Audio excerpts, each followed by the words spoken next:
Kunstielu Pärnus praegu saab täis, ütleme niimoodi, et kunstielust Pärnus saab praegu täis üks aktiivsest kunstielust, mida mina nagu tean, minu isikliku ajaloo baasil, kus ma ise olen aktiivselt osavõtnud, see saab täis vist sellel sügisel saab peaaegu 20 aastat täis. Ja see hakkas pihta siis Sütevaka kunstiosakonna avamisega, kuhu ma siis sisse astusin.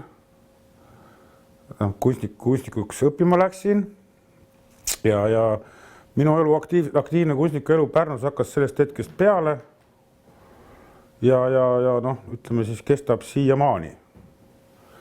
Et vahepeal ma olen siin igal pool käinud siin ja seal, aga noh, et selle keskkonnaga ja selle Pärnuga ja teistmoodi selle enda koolkonnaga või olen ma nagu millegi pärast siiamaani jäänud siia, kuigi siin enam sellest mineviku ilgusest on vähe asju järgi ja kõik on nagu igal pool mujal varsti, siis noh, minul on lihtsalt nii läinud selle eluga. Ja isiklik suhe. Ma olen siin olnud absoluutselt kõigega väga palju seotud. Puht sellepärast, et ma olen siin ka kohal olnud. Nii Sütevaka, Longrataga, kui muude, kui isikliku karjääriga ja nii edasi, et see on alati olnud, et ühesõnaga see on Pärnuga seotud, sest ma olen nagu siin algusest saadik olnud ja see on nagu siis olnud see minu tee lihtsalt kunstnikuna siin provintsis olla.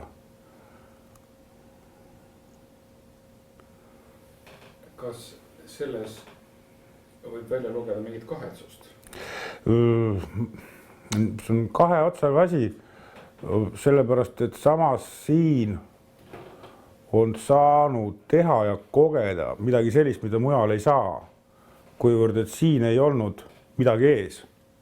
Oli tühi ruum, siis sai nagu teha elust, kunstist ja poliitikast suuremaid asju. Nii sisulises mõttes kui ka vaimses mõttes. Muidugi see ümbritsev maailm ikkagi lõpuks neelab selle alla, aga vähemalt mingi perioodi sai siin teha nagu ütleme seda, mida saab võib-olla korra 1000 aasta jooksul. Et sa saad puhta territooriumi pealt alustada ja luua täiesti uusi asju. Et selles mõttes, et ideaalne võimalus, et sellel muidugi on oma must pool, jah, aga selle tagajärd hakkad alles nüüd ilmema, aga siis ma isiklikult seda ei teadnud. Väga hea, et ei teadnud, sest muidu ma oleks teinud ka poliitiliselt korrektset kunsti nagu tänapäeval kõik teevad. Sellepärast, et muidu on nagu üldse võimatu hakkama saada, eks ole, väidetavalt ja vist nähtavasti juba ongi nii. Aga siis olid teised ajad, oli nagu suurest impeeriumist väljatulek ja Eesti oma asi ja nii edasi, et kõik see oli nagu sellist eufooriat ja sellist idealismi oli veel väga palju ühiskonnas alles. Ja selle baasilt see kõik tekkis siin, see Pärnu kunst tervikuna ka, ma arvan, jah, väga palju selle baasil. Kas sa tahad öelda, et see poliitiliselt ebakorrektse kunsti tegemine jättes niisuguse jälje, mida praegu on juba raske kustutada? Eestis minul kindlasti, jah. Sinuga seoses? Jah. Mul endal ka, ma arvan, et Eestis paha poisi kuulsus on nagu nii suur, et see käib mul alati ees. Et see on nagu paratamatus. Kas see ei ole jällegi müügiargument? Müügiargument on see riigis või kultuuris, kus nagu kunst reaalselt müüb. Ja kus nagu on mingid traditsioonid ja nii edasi on turg. Eestis seda ei ole ju.